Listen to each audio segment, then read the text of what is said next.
Mukunzi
péché de mort, de roulement de ce culte, de voler la parole dans les cœurs des gens, pour créer l'absentéisme de pensée. Nous allons repousser tout cela loin de ce lieu. Prions au nom de Jésus. Alléluia.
Oh,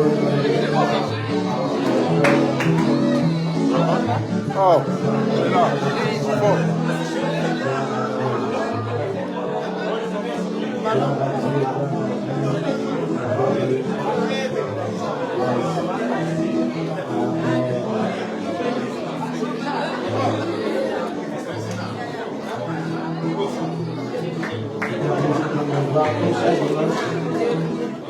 Saluer. Parce qu'il y a certaines qui ont pris le plus de partir. Il n'y a pas de raison de dire non à cette personne. Donc, ça vous êtes maintenant par les salutations. Tout le monde va saluer. Gloire à Dieu. Ma chérie. Elle est là-bas. Voilà. Restons debout.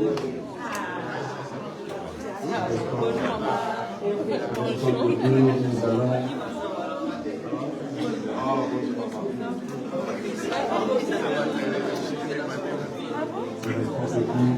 Nous allons accueillir l'homme de Dieu. Nous allons accueillir l'homme de Dieu. Restons debout. Je vais présenter l'homme de Dieu pour ceux qui ne le connaissent pas. Je sais qu'il y a très peu de personnes qui ne le connaissent pas. Il y en a vraiment très peu. Je vais quand même présenter notre orateur du jour. Notre orateur du jour qui va nous faire du bien de la part du Seigneur. Je ne sais même pas si c'est vraiment un invité parce que c'est vraiment l'enfant de la maison. Tout le monde le connaît. Et il est le pasteur responsable. C'est très rare que nous recevons vraiment le pasteur responsable de notre église. Nous avons le pasteur responsable, porteur de la vision de l'église Mylène. Amen. Vraiment, à part le fait que c'est mon ami, c'est aussi mon frère. C'est mon frère de parcours, mon frère de destinée, avec qui on a tout vécu. Beaucoup de choses avec le Seigneur, beaucoup de choses. Et pas que les choses dans le Seigneur, même dans le privé. C'est mon ami de tout temps. Mais aujourd'hui, il ne vient pas comme mon ami. Il vient comme un porteur d'arche d'alliance. Il va nous nourrir. J'ai toujours dit, c'est l'un des rares prédicateurs en Belgique qui a prêché à la fois Bruxelles et à la fois Kinshasa. Et plus de 2 fois. Donc, même là-bas, il est connu, il est aimé. On parle toujours de lui. Toujours, quand est-ce qu'il revient? J'ai dit, parfois il passe, mais vous ne savez pas qu'il était passé. Il est là, mais vous ne le voyez pas. Mais en tout cas, nous allons saluer la grâce qui est en lui. Nous allons inviter le pasteur Hervé Desboulois. Pendant qu'il approche, est-ce qu'on peut acclamer cette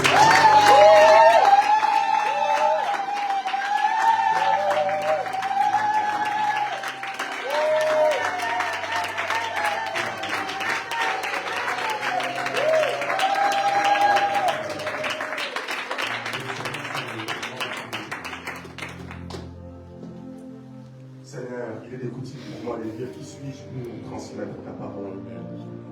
Mais si tu le permets, Père éternel, je le ferai. Il est écrit, Père éternel, que c'est poussé de l'Esprit de Dieu que les hommes ont parlé de ta parole. Alors s'il y a une part réservée à une personne ce matin, je te prie, Père éternel, que tu puisses m'utiliser pour que je puisse communiquer cette parole. Sois avec moi depuis jusqu'à la fin, au nom de Jésus. Amen. Amen. Est-ce qu'on peut encore acclamer le Seigneur?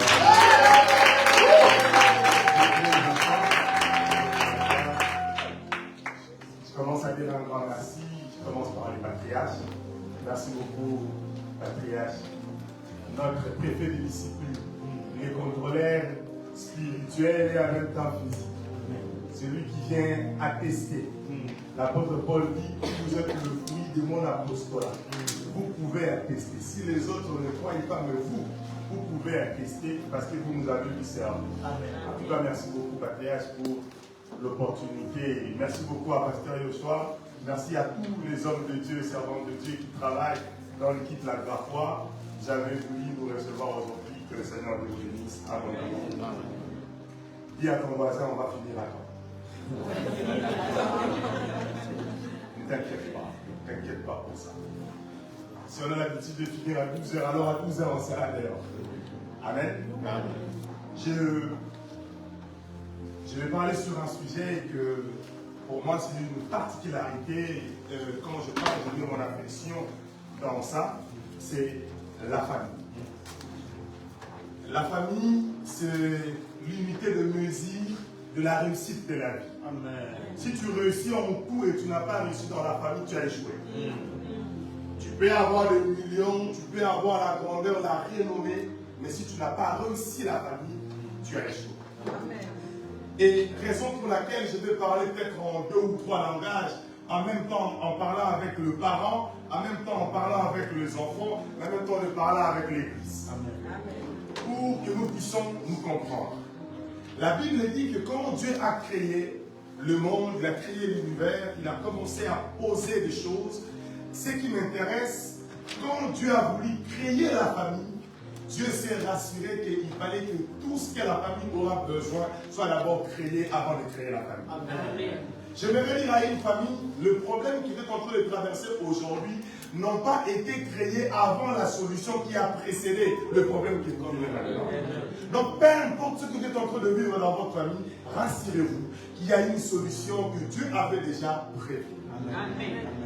Le problème avec nous est que c'est parce que nous ne nous interrogeons pas. Qui est l'auteur de la famille? Quand tu ne connais pas l'auteur, tu vas finir par commencer à te questionner et à te donner une définition et des fois tu peux te tromper. Ne t'inquiète pas, je te donnerai des références. Ne t'inquiète pas, je te donnerai toutes les références que tu auras besoin. La Bible dit que Dieu, il a créé l'univers, après avoir créé l'univers, il a planté un jardin. Ce qui veut dire, Dieu ne pose jamais la famille dans l'insécurité. Amen. Dieu pose toujours la famille dans la sécurité, mais dans sa propre sécurité. Dieu, il est celui qui respecte les alliances. L'homme peut briser l'alliance, mais Dieu ne brise quasi jamais l'alliance. Parce qu'il respecte l'alliance. Tu peux naître dans une famille où il y a des sorciers. Tu peux naître dans une famille où ton grand-père faisait du vomi. Mais une fois que toi tu connais le Seigneur Jésus-Christ, tu peux introduire une nouvelle alliance dans ta famille. Ce qui veut dire, ce n'est pas parce que tu es né dans une famille de sorciers qu'automatiquement ta vie ne va pas réussir. Non. Et j'aimerais ici enlever quelque chose, à l'aide un peu de mettre ton échec sur le dos de la famille. Amen. Parce que la famille là, c'est toi aussi dedans. La famille, ce n'est pas seulement les tantes et les oncles. La famille, ce n'est pas seulement les parents. Toi aussi, tu es la famille. Si tu veux que la famille puisse faire du bien pour toi, qu'est-ce que toi tu as déjà rendu aussi à la famille? Amen. On va prendre la première écriture. Je suis dans le livre de Genèse 28. Pardon, Genèse 1, 28. Si quelqu'un peut nous aider avec la lecture. Du nom du Seigneur, Genèse Amen. chapitre 1, verset 28. Amen. Dieu les bénit et Dieu leur dit, soyez féconds, multipliez, remplissez la terre et l'assujettissez. Et dominez sur les poissons de la mer, sur les oiseaux du ciel et sur tout animal qui se meut sur la terre. Amen. On peut s'asseoir. La Bible dit que c'est Dieu qui est en train de parler. Quand Dieu commence à poser la famille, la première des choses que Dieu donne ou fait à cette famille-là, c'est la bénédiction. Il n'y a aucune famille qui vit sous la malédiction. Écoutez-moi bien. Là, nous parlons du début de l'histoire. Et à quel moment maintenant nous allons remarquer que nos familles sont maintenant sous la malédiction. Et qu'est-ce qui amène la malédiction? Mais comme dit Jésus, au commencement, il n'en était pas ainsi. Ce qui veut dire, les familles que nous sommes en train de voir aujourd'hui sur terre, quand Dieu a commencé à créer la famille, Dieu a béni la famille. Amen. C'est-à-dire, si tu veux rencontrer la bénédiction, c'est dans la famille. En même temps, permettez-moi que je parle aux jeunes. Tu veux réussir ta vie, tu veux aller loin, Éphésiens 6, le verset 1er jusqu'au verset 3. Et la référence me dit, enfants, obéissez à vos parents selon le Seigneur. Le problème n'est pas d'obéir les parents, mais vous les obéissez selon quelle loi, selon quel précepte. Qu'est-ce que Dieu avait prédit sur la bénédiction liée avec les parents? Il faut que vous connaissiez les secrets liés à la famille et quand vous commencez à respecter les parents, vous êtes en train de vivre un bonheur. J'aimerais interdire à un jeune d'être rebelle dans sa famille. Quand tu es un jeune rebelle, tu es en train de t'attirer une malédiction. J'aimerais dire à un jeune, même si ton papa est ivre, même si ton papa est sorcier, ça ne te donne pas le droit de l'insulter et de l'équiter. Écoute-moi bien ce que je suis en train de dire. Et que si tu veux réussir certaines choses, il faut connaître les principes. De nos jours, quand ça ne va pas avec nos parents, la première option, on veut les quitter. On veut aller loin. J'aimerais dire à une personne que ça ne soit pas une première option pour toi de te dire ça ne va pas avec les parents, je vais quitter la famille. Quand tu quittes la famille, tu quittes ta protection. Dans ma langue, on dit où je suis africain, blédard et fier de l'être, et là où nous venons, on nous dit toujours ceci.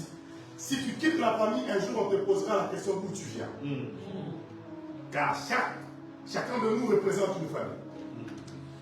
Et le jour où tu vas aller te marier, on te posera la question. Tu viens d'où? Qui est ton père et qui est ta mère? Tu viens de quelle famille? Et des fois même on dit, dis-moi quelle est la famille où tu vas aller épouser, je te dirai le résultat de ton mariage. Parce que chaque famille cache un secret. Enfants, obéissez à vos parents selon le Seigneur. La bénédiction n'a pas été donnée à Caïn, n'a pas été donnée à Abel, n'a pas été donnée à Seth, mais a été donnée aux parents de Caïn et de Seth.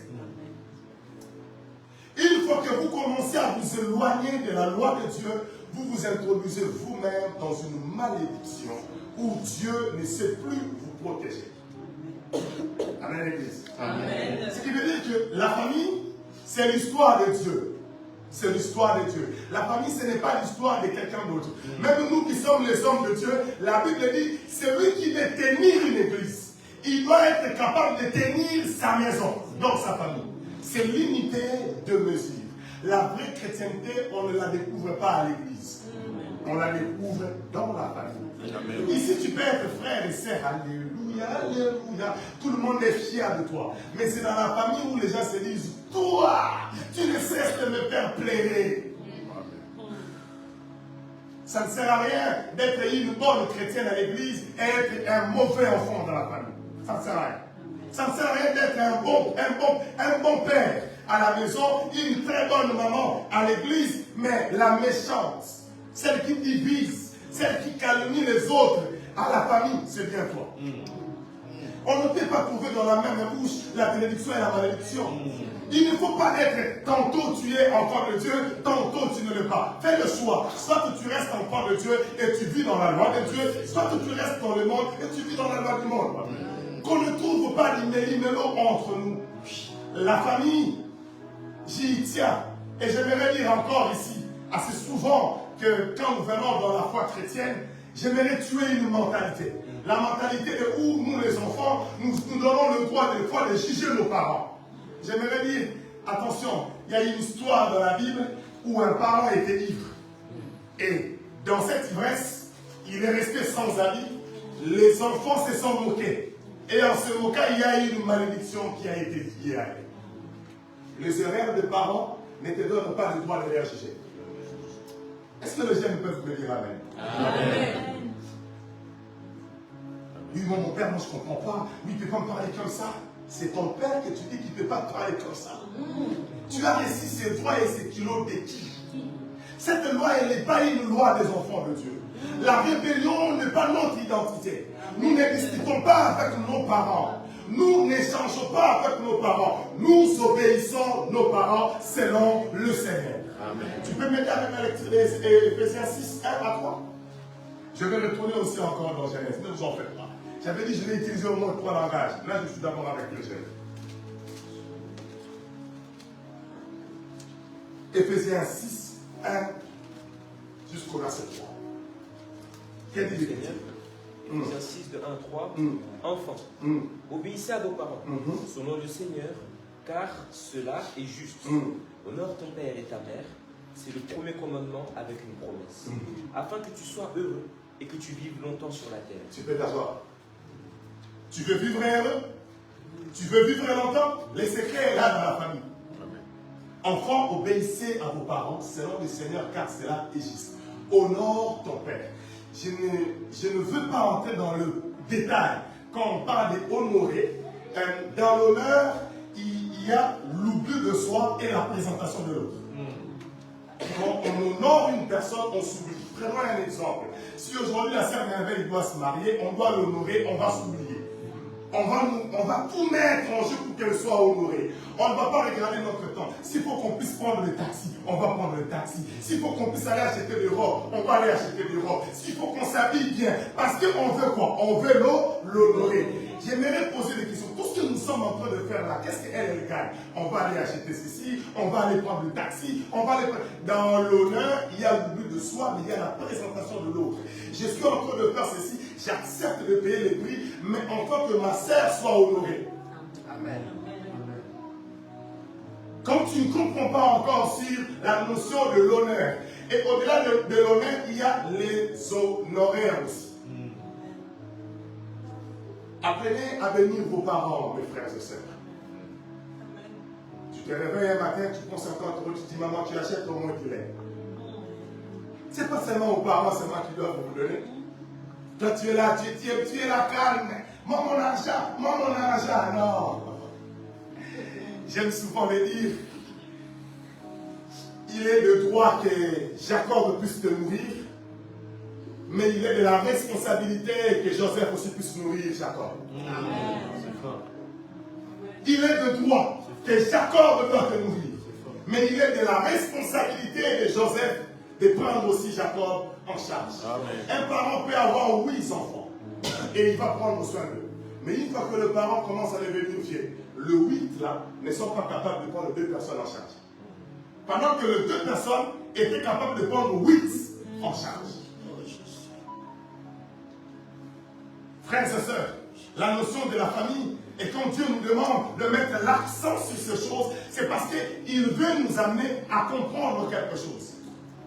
La Bible dit que, appelez-vous frères et quoi? Et sœurs.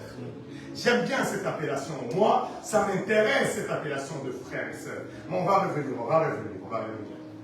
Genèse 1:28, il dit, Dieu le bénit, Dieu lui a dit, soyez féconds. Les bénédictions que Dieu dépose dans une famille et qu'on ne peut pas trouver la stérilité ici.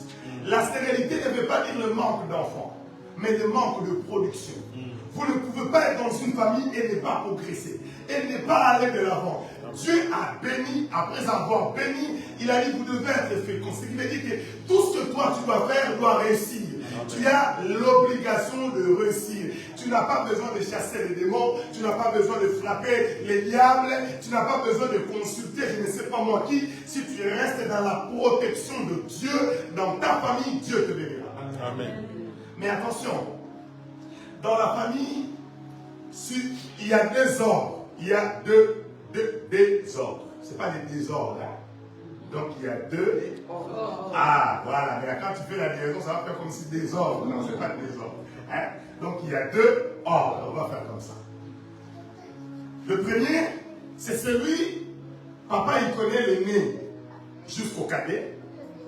Et le deuxième, la spiritualité ne connaît pas cette lignée-là et il inverse les choses. Amen. Ce qui veut dire, Ruben chez Jacob est l'aîné, physiquement, mais c'est Joseph qui est l'aîné spirituellement. Connaître les positions que nous occupons spirituellement dans nos familles nous permet à ne pas s'envier les uns les autres, mais de soutenir la grâce que Dieu a déposée pour que nous puissions en profiter. Amen, Église. Amen. Si Dieu bénit les cadets, on va soutenir les cadets alors. C'est que c'est de ces cadets-là que nous allons revenir. Ne sois pas un grand frère ou une grande sœur jalouse. Non. Et puis quand tu veux montrer quoi? Je ne vais rien montrer. Dans l'ordre spirituel, Dieu a déposé les manteaux sur moi et que toute la famille, quand vous serez en Égypte, vous allez dépendre de moi parce que Dieu a voulu que ça soit ainsi. Les secrets de la famille, ceux qui me connaissent savent que je mets de l'affection dans ça. Moi, tu ne viendras pas me dire que c'est mon demi-frère, je ne peux t'écouter le lendemain. Quand tu me dis que non, c'est le fils à ma mère, je ne t'écoute plus encore. Je me dis que tu n'es pas vrai, tu n'es pas sincère. Moi qui suis ton frère, Dans le Seigneur, tu m'appelles ton frère. Mais je ne suis ni de ta mère ni de ton père. Mais tu m'appelles ton frère. Mais celui qui a quand même une lignée de sang avec toi, tu l'appelles demi-frère. Tu n'es pas honnête. Tu n'es pas honnête. Comment je vais te croire si tu m'appelles moi ton frère? Si c'est possible, retirons ce langage-là de demi-frère et de demi-fils. Retirons cela. Amen. Quand tu dis le Dieu de Jacob, le Dieu de qui encore de Ruben, quand tu dis le Dieu de tous les 12 là, ils ne sont pas les enfants d'une même mère. Mais la Bible n'a jamais dit, voici les enfants hors mariage et les enfants dans le mariage.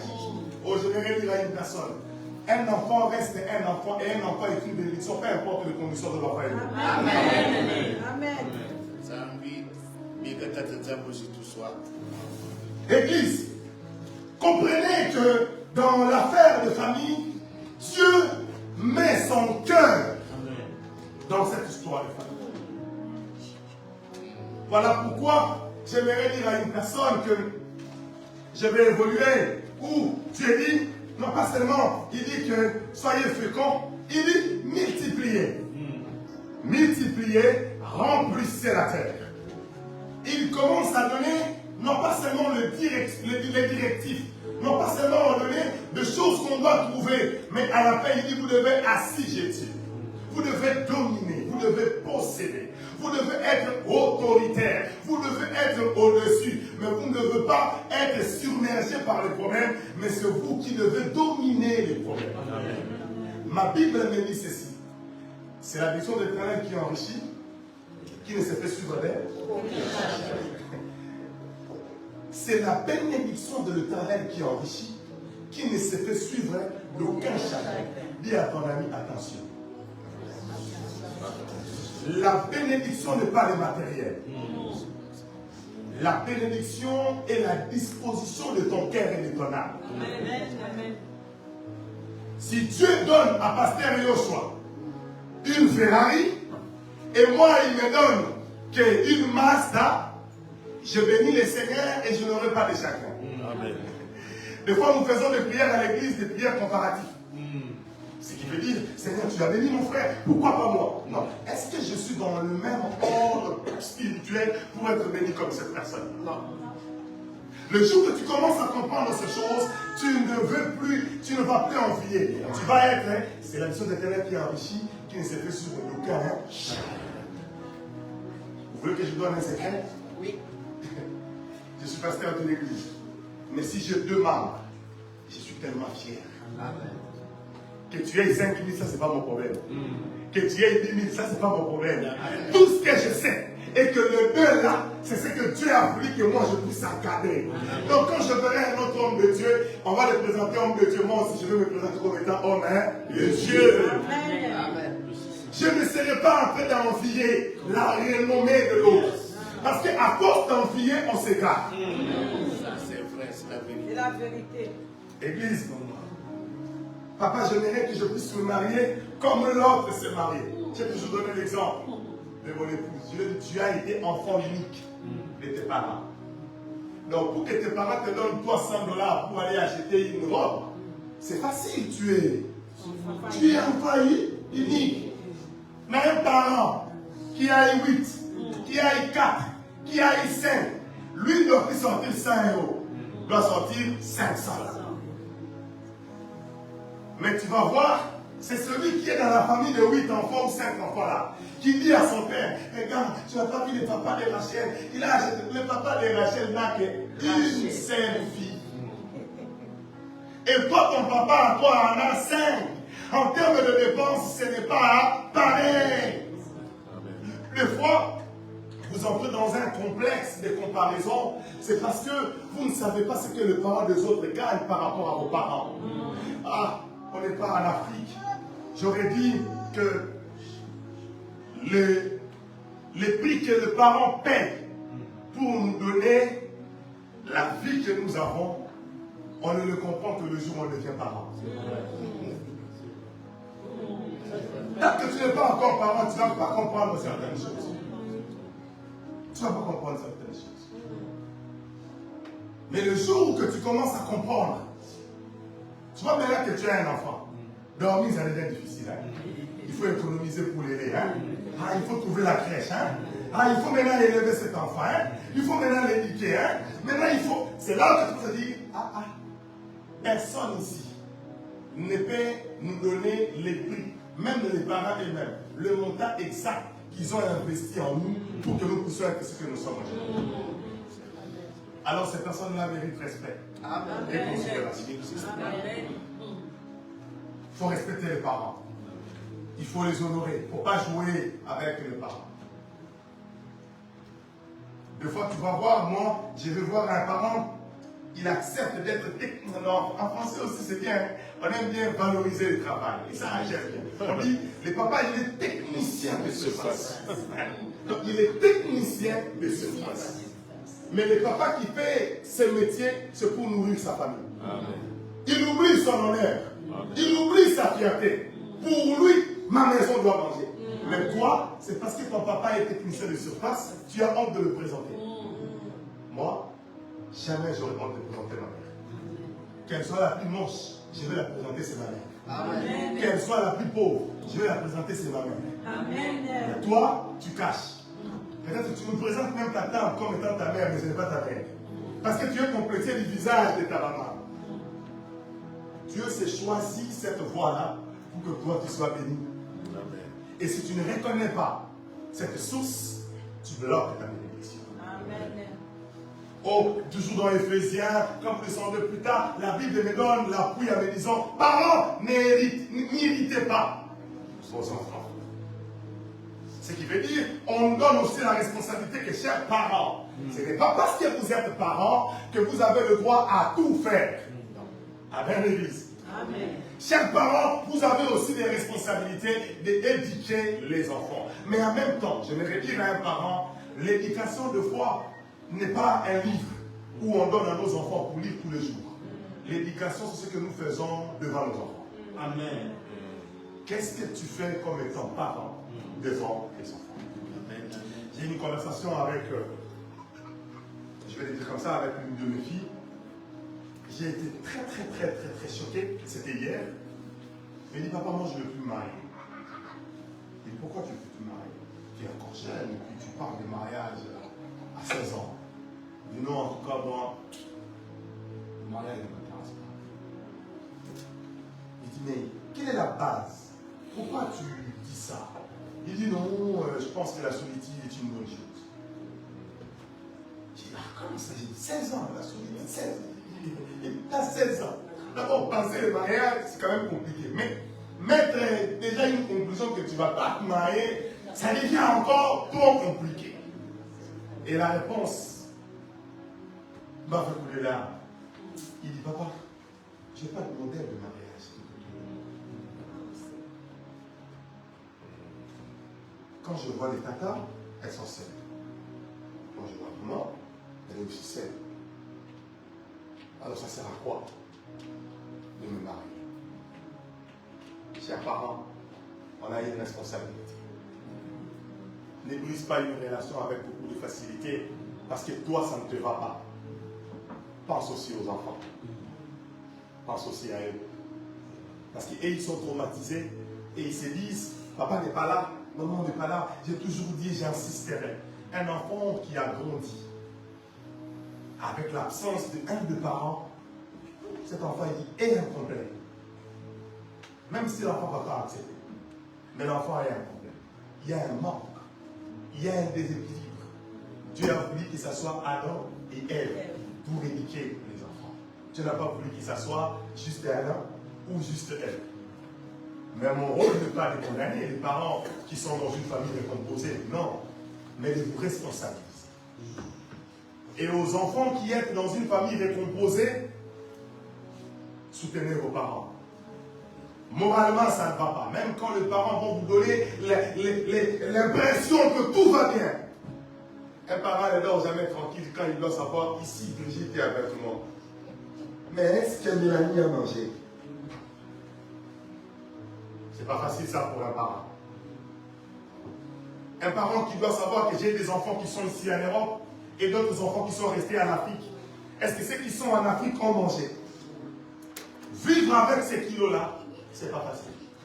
Mes chers parents, la manière dont nous sommes en train de nous comporter, ça affectera nos enfants. J'aimerais dire à un parent, à un papa, transmets les goûts de mariage à tes filles, au point quand elles vont grandir et qu'elles disent « J'aimerais avoir un mari comme mon père ». Amen. Et j'aimerais dire aussi à une maman, transmets les goûts de mariage à tes fils et en grandissant qu'ils disent on aimerait bien avoir une femme comme moi.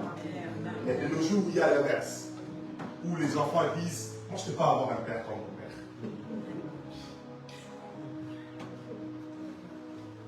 On m'a encore appelé par une mère, m'a appelé, elle est même venue à l'église. Elle m'a dit pasteur, je suis venu vers toi parce que ça ne va pas entre mes enfants et ton enfant qui a 11 ans. Et qu'est-ce qui se passe? Non, il résiste à son père. J'ai dit, 11 ans. Il dit oui, il s'étient à son père. Essaye! 11 ans. On a fini cette histoire. C'est-à-dire, je peux seulement te dire, viens ici, bah, l'affaire est réglée. Nous ne sommes pas de la loi du monde pour se conformer à la loi qui dit si tu tapes un enfant, tu dois appeler la police. Si tu n'es pas mon enfant, ça va. Mais si tu es mon enfant, la police viendra et je lui poserai la question. C'est toi qui l'as insensé. Est-ce que c'est toi qui l'as donné vie?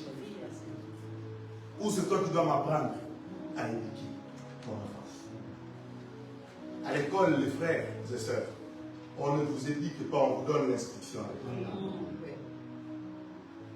Voilà pourquoi, nous les parents, quand l'école commence à s'hasarder pour dire qu'ils doivent enseigner n'importe quoi à l'école, on se soulève. Parce que ce n'est pas à elle d'éduquer nos enfants. Ce n'est pas à l'école de dire à ma fille, tu es fille ou tu es garçon. Ce n'est pas son rôle. C'est mon rôle à moi, son père. C'est moi, son parent. C'est moi qui dois dire à ma fille, tu es ma fille, tu es belle, tu es ma fille. Ma fille ne peut me dire, papa, quand on commence comme ça, qui va te donner l'opportunité? Regarde. La manière dont je t'ai tiré les oreilles, tu vas commencer à entendre même jusque dans ton cœur. Quand je dis, écoute, tu vas écouter directement.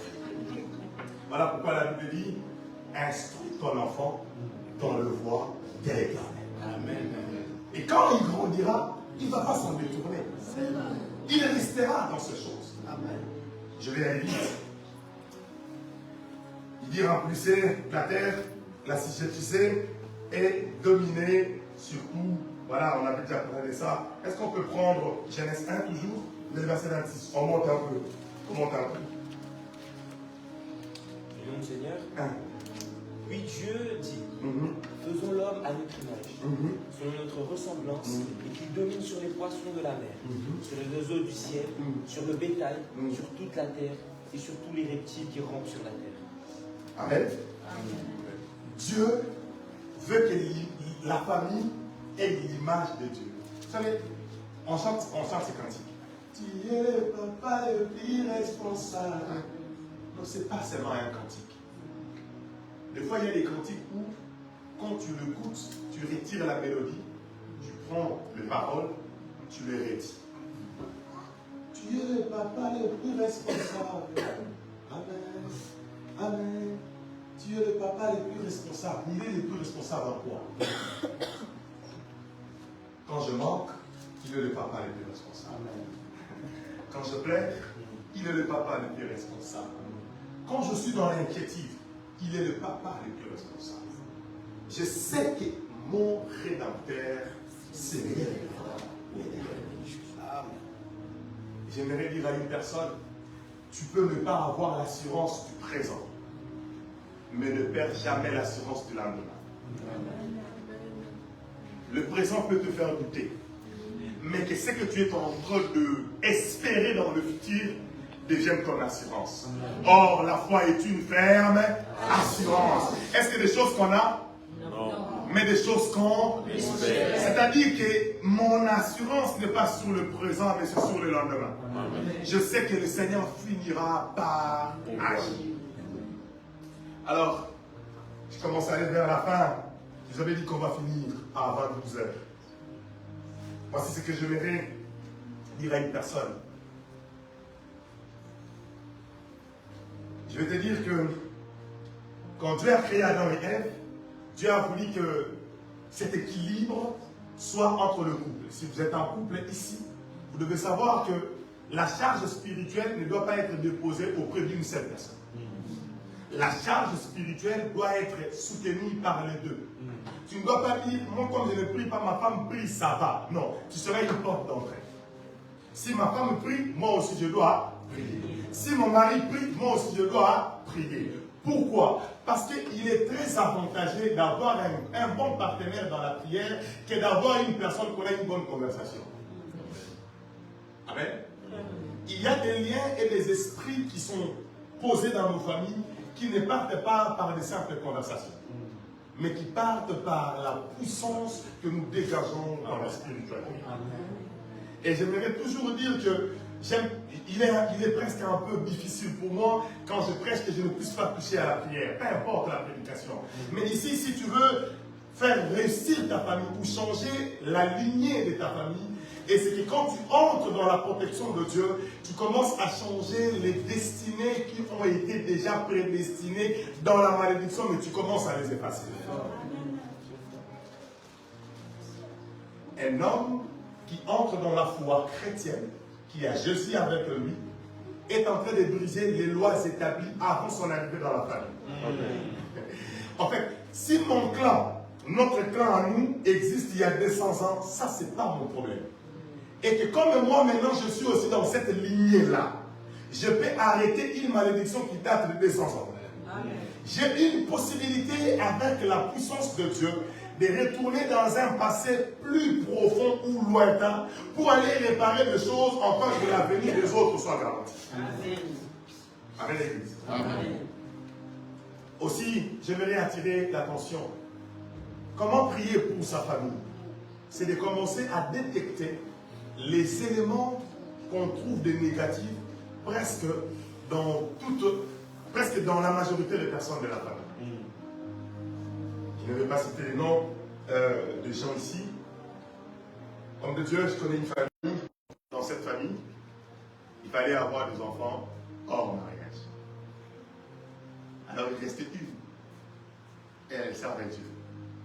Elle craignait le Seigneur. Mais les réalités de la vie sont venues l'imposer une vérité qui n'était pas une vérité.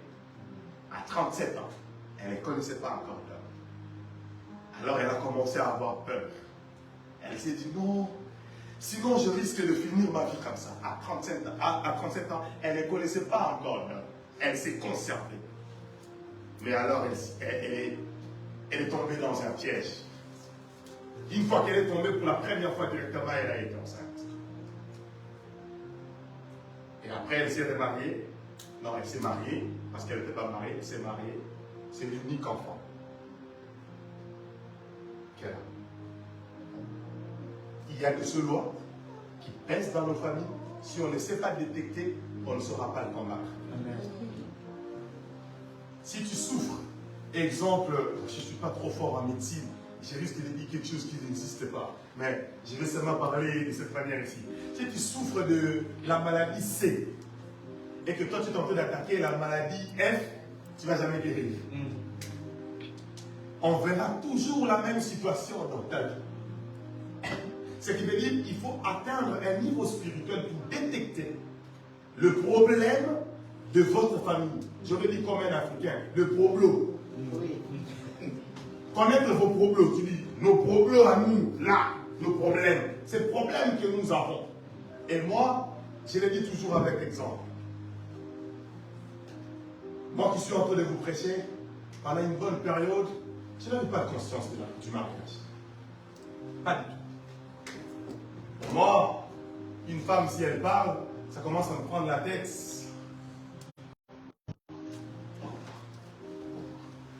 J'aime pas qu'on puisse me prendre la tête. Et puis un jour, Dieu me révèle que dans la lignée d'où je viens, il y a été décomposé.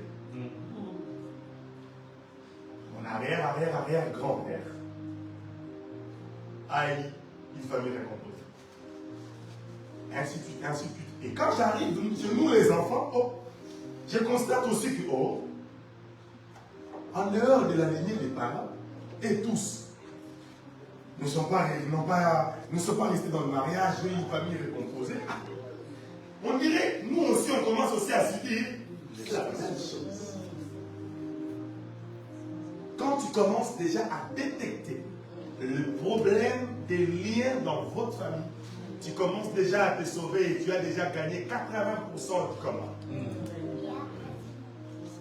Quand tu ne connais pas, et des fois le diable il peut entrer dans la guerre de la raison.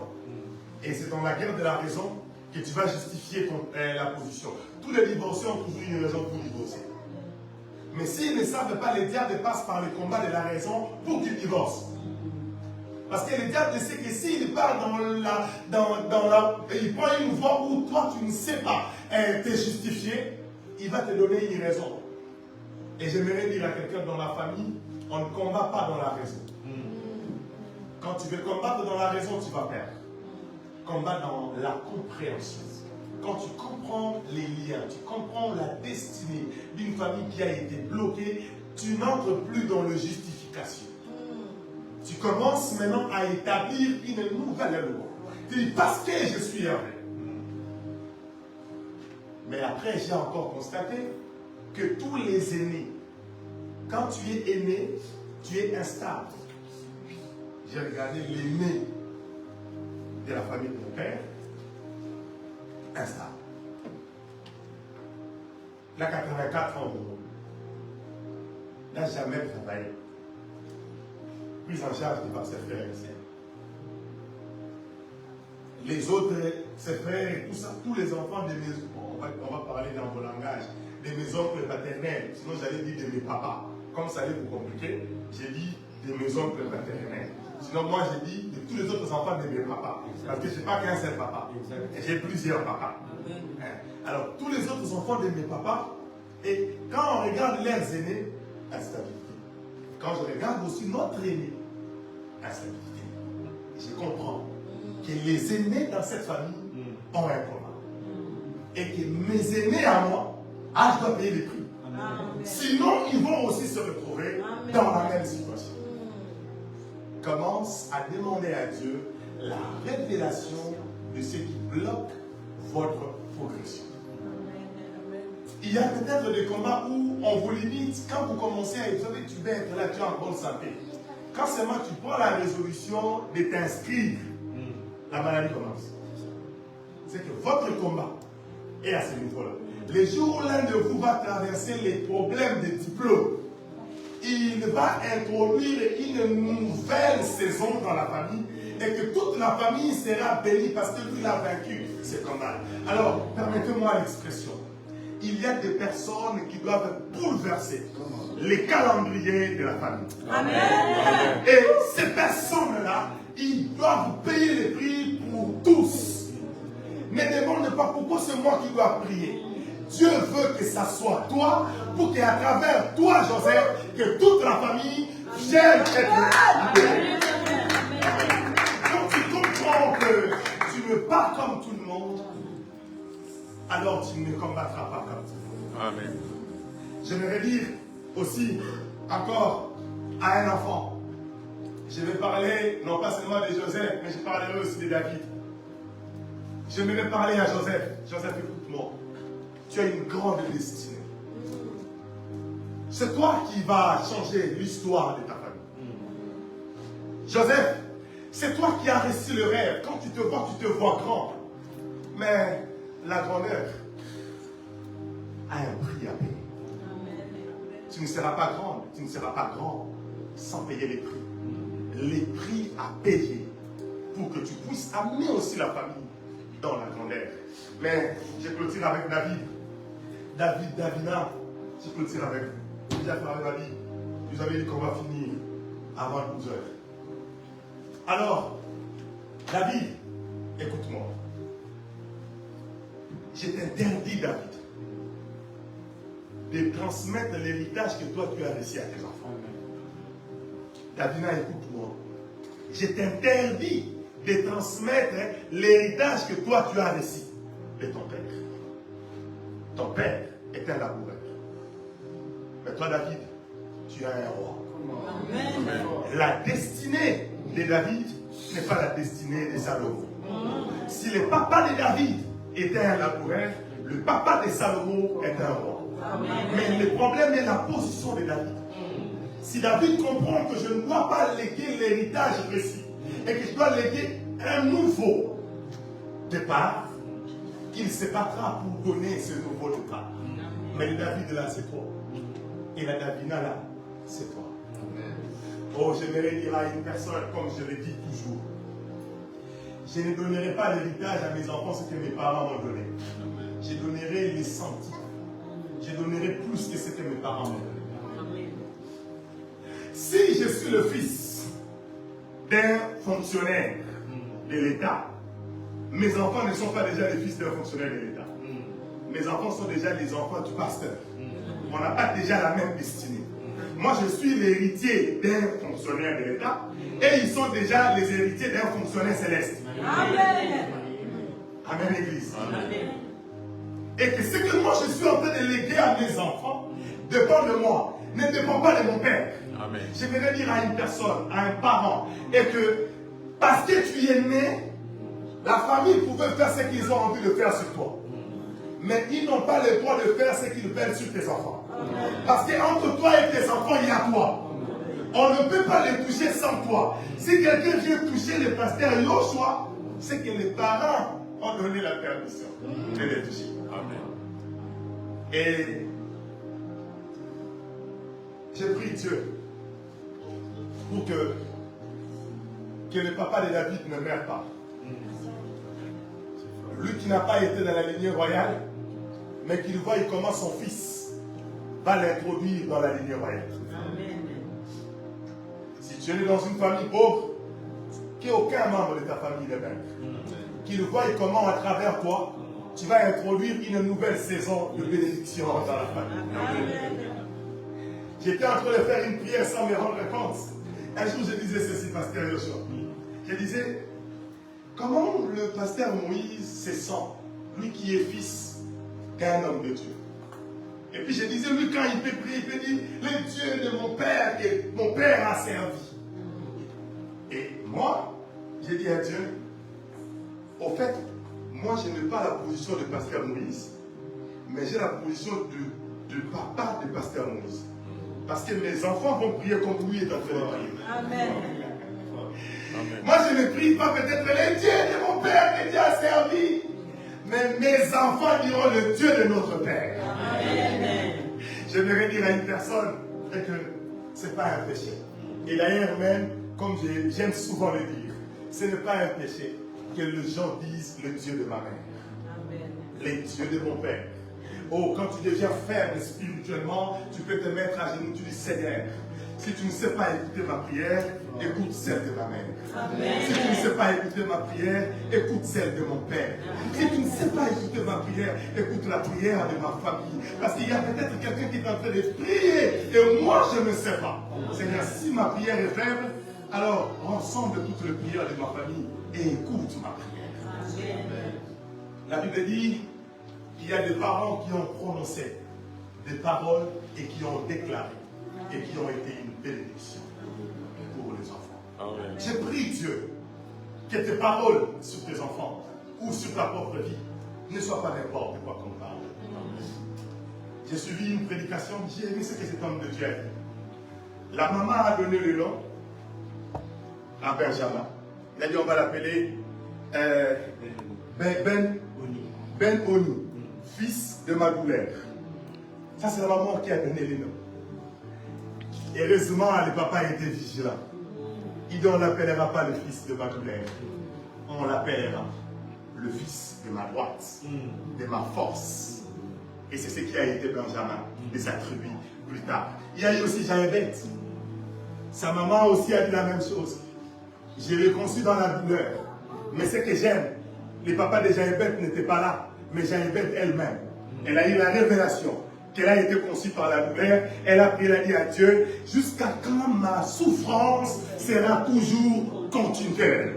Elle a réalisé qu'il y avait un lien, il y avait une possession qui était en train de limiter. Elle a dit non, non, non, Seigneur, je ne veux pas ça. Change-moi une destinée. Que le Seigneur te vous bénisse abondamment.